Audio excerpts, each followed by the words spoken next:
Democrat যে দল নিজেদের আত্মবিশ্লেষণ, আত্মসমালোচনা সবকিছু বাদ দিয়ে আসলে এই দলের নেতৃত্ব কারা দিচ্ছেন, কিভাবে দিচ্ছেন, দলটি এখন কি করছে, দলের ভেতরে এক ধরনের হতাশাও দেখা যাচ্ছে এবং দল থেকে আসলে অনেক নেতাকর্মীরা বিচ্ছিন্নও হয়ে যাচ্ছে, মনোবল হারাচ্ছেন।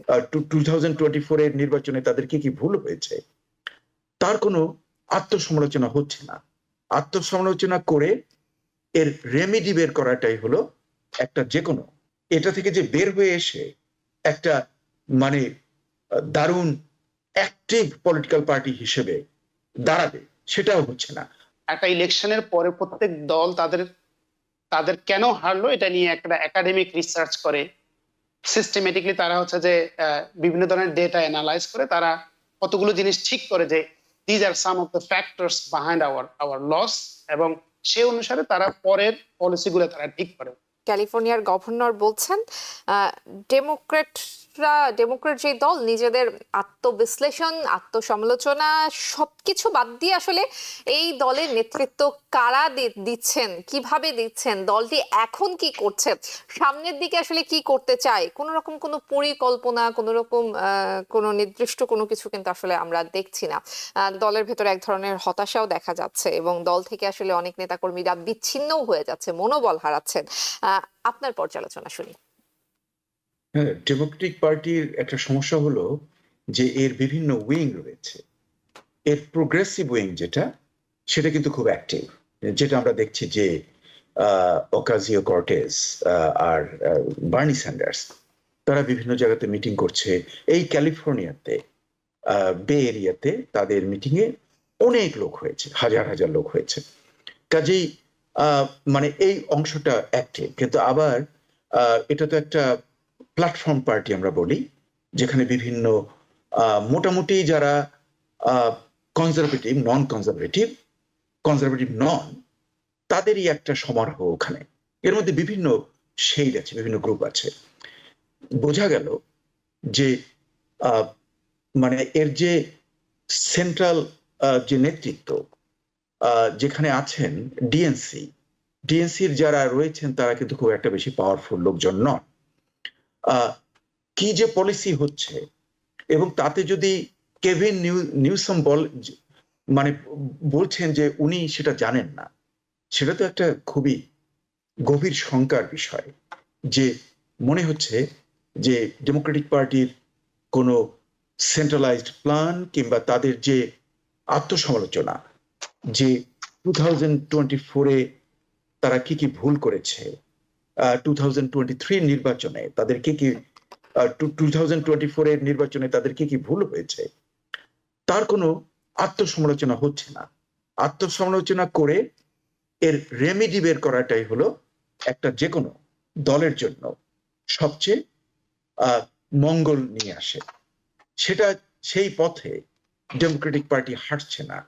এই কারণে যে কেভিন নিউসামের যে কমপ্লেইন, সেটাকে খুব সিরিয়াসলি নেওয়া উচিত। কারণ আমরা তো জানছি না কে কে এর নেতা, কি এর প্ল্যান, এগুলো কিন্তু জানা হচ্ছে না। মনে হচ্ছে যে আমরা অতীতেও লক্ষ্য করেছি যে কমিউনিকেশনের ব্যাপারে আমরা গত প্রায় 3-4টা নির্বাচনে দেখেছি যে ডেমোক্রেটিক পার্টি তার যে কমিউনিকেশন জনগণের সঙ্গে, সেখানে তারা ব্যর্থতার পরিচয় দিয়েছে। খুব একটা, যেমন বাইডেন অনেক ভালো কাজ করেছে কিন্তু সেটা জনগণ জানার সুযোগ পায়নি। এই যে একটা বিরাট তাদের একটা ল্যাগ রয়েছে, তাদের একটা, আমি মনে করছি যে তার একটা দীনতা রয়েছে। এই এই এই দীনতাকে তারা কিছুতেই যেন সামাল দিতে পারছে না। এটা থেকে যে বের হয়ে এসে একটা মানে দারুণ অ্যাক্টিভ পলিটিক্যাল পার্টি হিসেবে দাঁড়াবে সেটাও হচ্ছে না। আরো আমরা একটা লক্ষ্য করছি যে লোকাল নির্বাচনে ডেমোক্রেটিক পার্টি বেশ কয়েকটা নির্বাচনে তারা ইগনোর করেছে। তারা শুধু প্রেসিডেন্সিয়াল নির্বাচনে এমফেসাইজ করে, সেটাও কিন্তু একটা দারুণ দুর্বলতা। এগুলো থেকে যদি তারা বের হতে না পারে, তাহলে কিন্তু ভবিষ্যতে ডেমোক্রেটিক পার্টির অবস্থা যে কি হবে বলা যাচ্ছে না। জি, আমি ডক্টর মোহাম্মদ আলাউদ্দিন একটু আপনার কাছ থেকেও আসলে একইভাবে জানতে চাইবো যে দলের ভেতরে এক ধরনের বিশৃঙ্খলা কিন্তু আমরা দেখতে পাচ্ছি। নিউ ইয়র্কের মেয়র কিন্তু দল থেকে বিচ্ছিন্ন হয়ে গেছেন। চাক শুমারের জনপ্রিয়তা কমে গেছে নিউ ইয়র্কারদের কাছে, এরকম একটি গণমাধ্যমের জরিপ আমরা সম্প্রতি দেখতে পারলাম। এএলসি বিভিন্ন জায়গায় যদিও ক্যাম্পেইন করে বেড়াচ্ছেন, কিন্তু তারপর আসলে দলের ভেতরে সবকিছু কেমন যেন একটু ছাড়া ছাড়া, এবং নেতৃত্ব দিচ্ছেন কে, এই প্রশ্নটা আসলে বারবার উঠছে। আপনি ডেমোক্রেট দলের ভবিষ্যৎ আসলে কিভাবে দেখছেন? ধন্যবাদ সকল দর্শকদেরকে। দুই তিনটা বিষয় আমি এখানে ফোকাস করব। মেইন বিষয়গুলো আমাদের মোস্তফা ভাই উনি নিয়ে আসছেন। তো প্রথমত হচ্ছে যে ফ্রাস্ট্রেশনটা একেবারে ক্লিয়ার, যে দলের ভিতরে এক ধরনের ফ্রাস্ট্রেশন এবং হচ্ছে যে বিচ্ছিন্নতাও লক্ষ্য করা যাচ্ছে। কিন্তু দুটো বিষয় খুবই ইম্পর্টেন্ট। একটা হচ্ছে যে এমন একটা পরাজয়ের পরে ডেমোক্রেট দল তাদের নিজেদের যদি আত্মসমালোচনাটা যদি না করে, এবং নর্মালি আমেরিকার কালচারে একটা ইলেকশনের পরে প্রত্যেক দল তাদের কেন হারলো এটা নিয়ে একটা একাডেমিক রিসার্চ করে, সিস্টেমেটিকলি তারা হচ্ছে যে বিভিন্ন ধরনের ডেটা অ্যানালাইজ করে তারা কতগুলো জিনিস ঠিক করে যে these are some of the factors behind our loss, এবং সে অনুসারে তারা পরের পলিসিগুলো তারা ঠিক করে।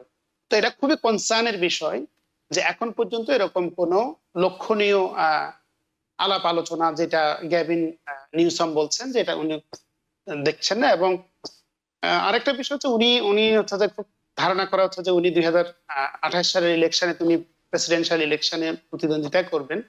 তো তার জন্য এটা আরো অনেক বেশি কনসার্নের যে এত বিশাল একটা জনগোষ্ঠীর প্রতিনিধি, তো তিনি যদি ওরকম কোনো আলাপ আলোচনার মধ্যে অংশগ্রহণ মানে না করেন, অথবা তিনি যদি ইনভাইটেড না হন, তার মানে হচ্ছে কোনো আলাপ হচ্ছে, তো সেটার পরিণতি উনি ভালো করে বুঝছেন যে এটা মানে হচ্ছে যে ডেমোক্রেট পলিটিক্স এর ফিউচারের জন্য এটা খুব বড় ধরনের একটা শঙ্কার বিষয়।